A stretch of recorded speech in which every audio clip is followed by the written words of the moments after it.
Minha própria mãe me deixou sozinha no aeroporto quando eu tinha só 15 anos. Tudo para poder curtir férias chiques com o novo marido e os filhos dele. Ela só disse, você se vira. E eu me virei, liguei pro meu pai. Ele veio me buscar num jatinho. Quando ela voltou, o meu quarto já estava vazio. E tinha um aviso legal esperando por ela. Meu nome é Rovan Marques. Hoje eu tenho 34 anos, mas tudo isso começou quando eu tinha só 15. Eu era um garoto magro, quieto, com um sorriso torto. Quando ficava nervoso, puxava as mangas do moletom até cobrir as mãos. A gente morava numa casa simples, perto de Richmond, na Virgínia. Era um bairro onde todo mundo sabia da vida dos outros, mas fingia que não. Quando eu era pequeno, era só eu e minha mãe, Débora. Ela sempre falava que a gente era uma equipe, que tudo que ela fazia era por nós dois. Minha mãe trabalhava muito como decoradora. Corria de um cliente pro outro, trabalhava 16 horas por dia e sempre voltava para casa cheia de amostras de tecido na bolsa. Tirava o salto na porta, servia um vinho barato e caía no sofá, exausta. Sempre dizia, eu e você contra o mundo, o garoto com um sorriso cansado. O jantar quase sempre era cereal ou comida de entrega. Mas eu acreditava nela. Tudo mudou no dia em que ela conheceu Richard Caldwell. Parecia que alguém tinha virado um interruptor. Um dia ela estava reclamando de clientes chatos. No outro, estava feliz da vida por causa de um cara rico que pediu para ela decorar a casa de praia dele. Ela começou a se arrumar mais, enrolava o cabelo, comprava perfumes caros. Coisas que a gente não podia pagar. Conheci Richard uma vez só. Ele chegou numa Mercedes preta com cara de ator de filme. Relógio caro, sapato brilhando e um sorriso falso. Disse, você deve ser o garoto da casa. Com aquele jeito de adulto que finge se importar. Eu só assenti. Não dei a mão. Achei ele esquisito. Mas minha mãe ficou nas nuvens. Ele não é incrível, disse ela com brilho nos olhos. Eu só fui pro meu quarto. Depois disso, ela passou a ficar mais com ele. Primeiro nos fins de semana. Depois, semanas inteiras. Voltava cheia de sacolas. Maquiagem, sapatos caros, até celular novo. Quando eu perguntava das contas, ela dizia, Richard tá ajudando. Mas parecia que era tudo só pra ela. Logo ela começou a falar dos filhos dele, Aubrey e Nolan, garotos ricos que estudavam num colégio caro. Me mostrava fotos, férias na praia, roupas combinando, festas chiques. Eu comecei a me sentir um estranho na minha própria casa. Aí veio a tal viagem. Era começo de julho, as aulas tinham acabado. Um dia, ela chegou em casa toda empolgada, arruma suas malas. Vamos pra Santorini. Eu nem entendi. Como assim? Perguntei. Férias em família, ela disse. Richard reservou uma vila linda com piscina, chefe, tudo incluído. Família tipo, eu, você, Richard e os filhos dele? Isso mesmo, ela disse, mostrando fotos no celular. Vai ser o começo de uma nova fase. Você e o Nolan vão se dar super bem. Mas eu não fiquei feliz. Senti um aperto no estômago. Não queria fazer parte de uma família de mentira. Mas não falei nada.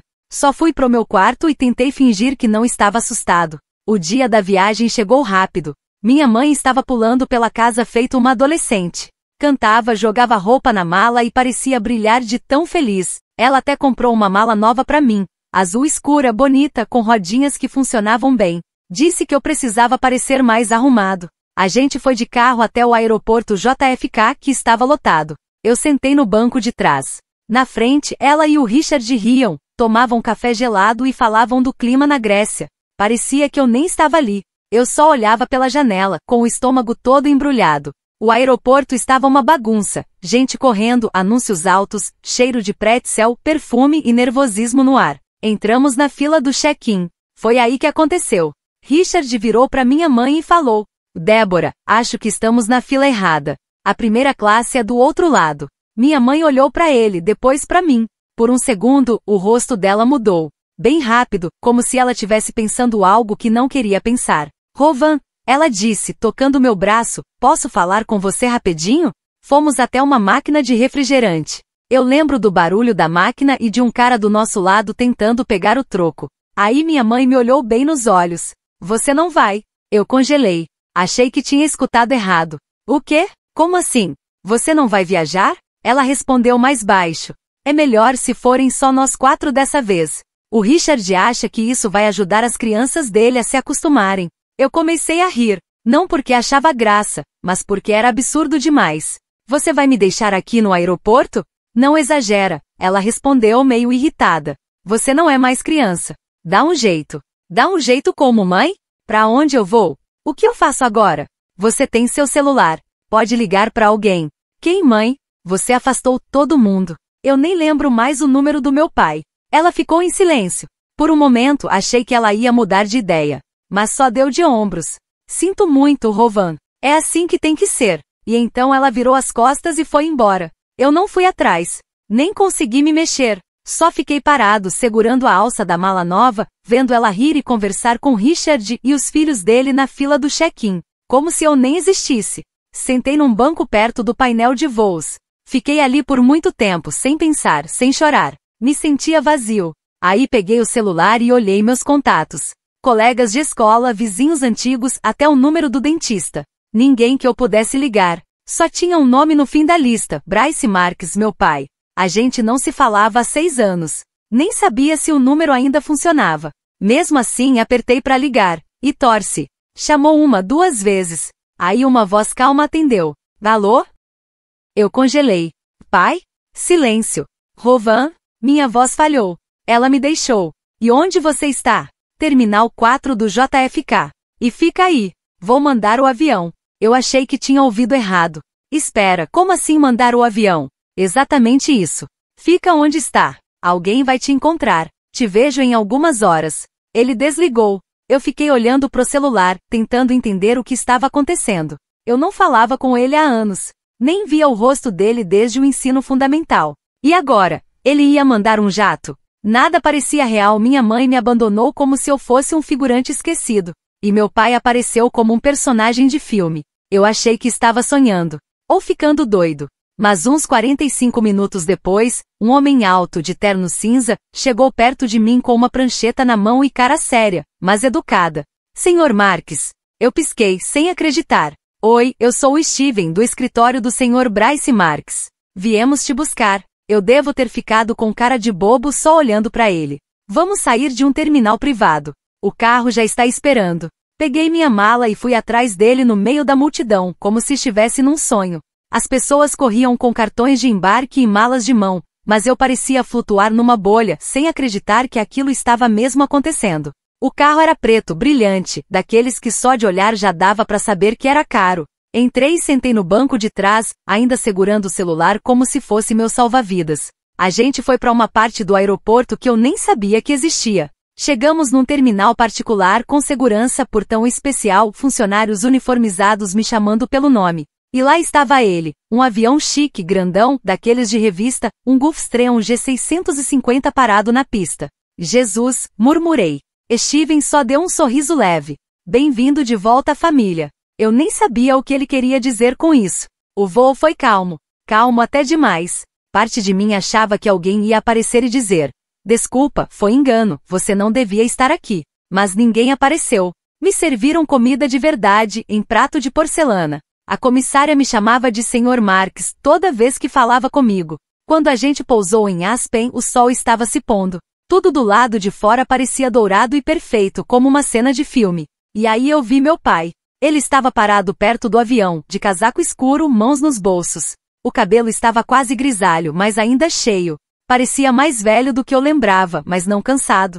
Parecia firme. Parecia alguém que sabia o que estava fazendo. Desci do avião e parei ali, congelado. Ele andou até mim, devagar. Por um momento a gente só se olhou. Sem dizer nada. Aí ele abriu os braços. Eu nem pensei. Só fui. Caminhei até ele e ele me abraçou forte. E eu percebi que tinha esquecido como era bom ser abraçado daquele jeito. Não era só um abraço. Era como se ele estivesse tentando segurar todos os meus pedaços que estavam quebrando. Me desculpa, ele disse baixinho, com a boca perto do meu cabelo. Foi aí que eu finalmente chorei. No carro, a gente quase não falou. Ele me deixou ficar em silêncio. Minha cabeça estava girando, meus olhos cheios de lágrimas. A única coisa que ele fez foi deixar a mão dele no meu ombro durante todo o caminho. A casa dele era linda. Ficava no alto de uma colina. Tinha janelas grandes e luz quente saindo lá de dentro, iluminando o gramado coberto de neve. Quando a gente entrou, uma mulher saiu da cozinha, secando as mãos num pano de prato. Ela era bonita de um jeito simples, sem maquiagem, com o cabelo cacheado preso num coque solto. Usava um suéter com florzinha. Ela me olhou com carinho. Você deve ser o Rovan, disse ela, chegando perto com calma. Eu sou a Melissa. Eu assenti meio sem graça. Boi. Ela sorriu como se soubesse que eu estava tentando segurar um furacão por dentro. Fiz o jantar. Aposto que você tá morrendo de fome. E eu tava. Deus, como eu tava. Eu nem tinha percebido antes, mas eu tava vazio por dentro e por fora. Ela me levou pra cozinha. O cheiro de frango assado com batatas quase me fez chorar de novo. A comida estava tão boa, tão acolhedora. Na mesa tinha uma menina sentada. Devia ter uns 10 ou 11 anos. Era pequena, com olhos grandes e algumas sardas no rosto. Ela acenou com a mão. Oi, eu sou a Thalia. Minha filha, disse meu pai, puxando uma cadeira para mim. Sua irmã. A palavra irmã bateu estranho no meu peito. Irmã? Tipo, meia-irmã? Eu murmurei, sem pensar. Alissa olhou para mim com calma, mas não disse nada. Não me corrigiu. A gente jantou junto. E pela primeira vez em muito tempo, talvez anos, eu senti que fazia parte de alguma coisa. Não era só um extra, nem alguém esquecido. Eu era parte de uma família. Mais tarde, naquela noite, eu e meu pai fomos para um escritório da casa. Era uma sala aconchegante, cheia de livros nas prateleiras e uma lareira acesa. Ele pegou um copo de uísque, me ofereceu um refrigerante e sentou de frente para mim. Me conta tudo, ele disse. E eu contei. Contei tudo mesmo. Falei de como minha mãe começou a mudar, como foi me deixando de lado. Como Richard e os filhos dele foram tomando meu lugar na vida dela. E como, no final, ela só falou se vira como se eu fosse um bicho abandonado. Falei que nem estava com raiva. Eu só me sentia vazio. Como se ela tivesse arrancado alguma coisa de dentro de mim. Meu pai ouviu tudo. De verdade. Sem interromper, sem fazer cara feia. Ele só ficou lá presente me ouvindo. Depois de um tempo ele olhou pro copo e disse. Ela sempre quis mais. Sempre queria subir. Isso foi uma das coisas que separou a gente. Ela nunca se contentava. Queria uma casa melhor, um carro melhor, um homem melhor. Ele olhou para mim e completou. Mas ela nunca percebeu que já tinha a melhor coisa bem na frente dela. Engoli em seco. Ele abriu uma gaveta e tirou um envelope grosso. Isso aqui é para você, disse ele. São os papéis que preenchi quando tentei ficar com a sua guarda. As cartas que escrevi, os documentos do tribunal, guardei tudo. Minhas mãos tremiam quando abri. Meu nome estava em tudo. Eram páginas e mais páginas de documentos que eu nunca tinha visto. Ele tinha lutado por mim. Ele tinha tentado. Olhei para ele, com os olhos cheios de lágrimas. E por que você nunca me contou? Ele respondeu baixinho. Eu não queria que você odiasse sua mãe. Achei que ia doer mais ainda saber disso. Então deixei ela te levar. Achei que pelo menos ela cuidaria de você. Eu não conseguia falar. Minha garganta travou. Ela tirou tudo de mim, Rovan. Ele disse. Mas eu nunca parei de esperar por você. As semanas seguintes foram meio estranhas. Não ruins, só diferentes. Comecei a estudar em Aspen. Era um mundo totalmente novo. As turmas eram menores, os alunos dirigiam carros melhores que o de muitos adultos, e os professores sabiam o nome de todo mundo. No começo eu não me encaixava. Nem tentei. Mas a Thalia, ela me ajudou mais do que imagina. Ela me esperava depois da aula, contava piadas bobas no jantar, me arrastava para a noite de filmes com a Alissa e o papai, como se eu sempre tivesse feito parte daquilo. E aos poucos, tudo foi ficando mais leve. As bordas afiadas começaram a sumir. E em algum momento no meio de tudo isso, alguma coisa dentro de mim começou a melhorar. Começou a se curar. Mas a história ainda não tinha acabado. Ainda não. Porque meu pai não só me resgatou.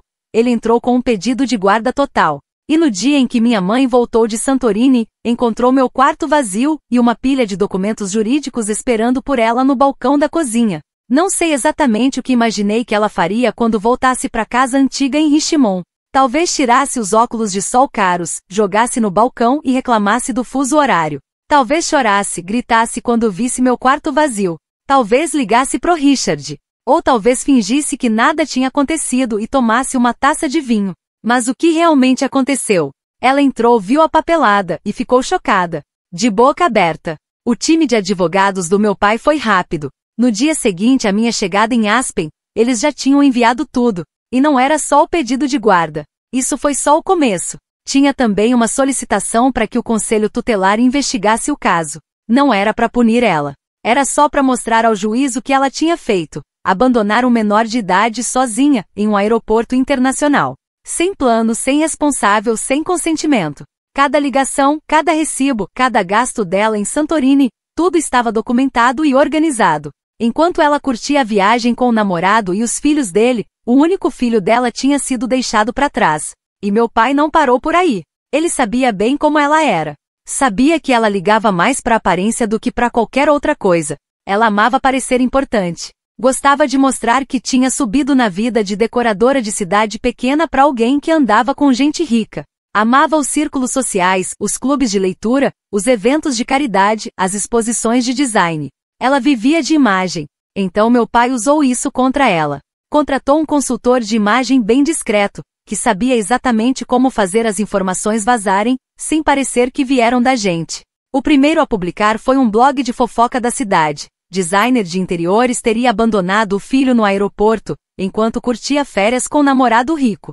A partir daí, virou bola de neve. O jornal local publicou uma matéria sobre pais ricos que negligenciam os filhos.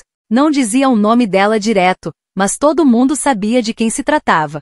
Débora tentou controlar a situação. Me ligou várias vezes, deixou mensagens de voz com aquele tom dramático de sempre, o mesmo que usava quando queria que eu lavasse a louça ou fizesse algo por ela. Rovan, querida, isso tudo é um grande mal-entendido. Eu não te abandonei. Só achei que seria melhor para todo mundo. Você está me fazendo parecer um monstro. Eu não respondi. Nenhuma vez. Ela ligou pro meu pai. Ele também não atendeu. Quem respondeu foi o advogado dele. Depois ela mandou uma carta escrita à mão, tentando parecer mais sincera. Você está partindo meu coração, Rovan. Eu te criei. Sacrifiquei tudo por você.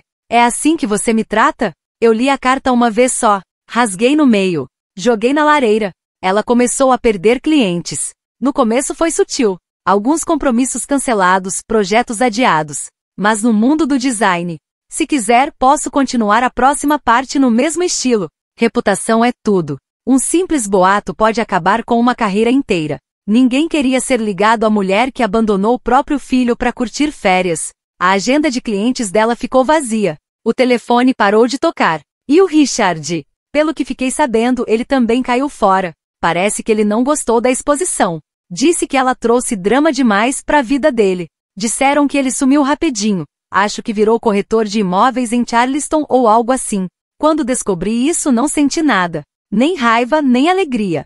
Só um vazio calmo, como se a última peça do quebra-cabeça finalmente tivesse encaixado. Ela tentou aparecer em Aspen uma vez. Viajou até lá. Eu vi o carro dela pela janela antes mesmo de ela tocar a campainha. Não fui atender. Quem foi a Alissa. Ela abriu a porta calma, firme, enquanto minha mãe começava com aquele discurso. E só quero falar com meu filho. Só 5 minutos. Ainda sou mãe dele. A Alissa não gritou, nem discutiu. Só olhou bem nos olhos dela e falou: você perdeu esse direito no dia em que deixou ele sozinho no aeroporto. E fechou a porta. Fiquei olhando pela janela enquanto o carro dela ia embora, mais devagar do que tinha chegado. Foi a última vez que vi minha mãe pessoalmente. Depois disso, a vida seguiu. Como sempre segue quando a gente para de carregar o peso de pessoas que nunca nos amaram de verdade. Comecei a me sentir mais leve, mais em paz. Fiquei mais próximo da Thalia. Às vezes ela entrava no meu quarto tarde da noite com um balde de pipoca e começava a perguntar sobre a escola, música, livros, qualquer coisa. Só para estar comigo. A Alissa virou uma segunda mãe. Não porque forçou isso, não porque tentou ocupar o lugar de ninguém. Mas porque estava lá, presente, firme, carinhosa, de um jeito que eu nunca tinha sentido antes. E meu pai virou muito mais do que o cara que me resgatou. Ele virou minha base. O homem que apareceu quando ninguém mais apareceu. Que lutou por mim em silêncio, mesmo quando eu nem sabia. No meu aniversário de 16 anos, fizemos um jantar simples. Só nós 4.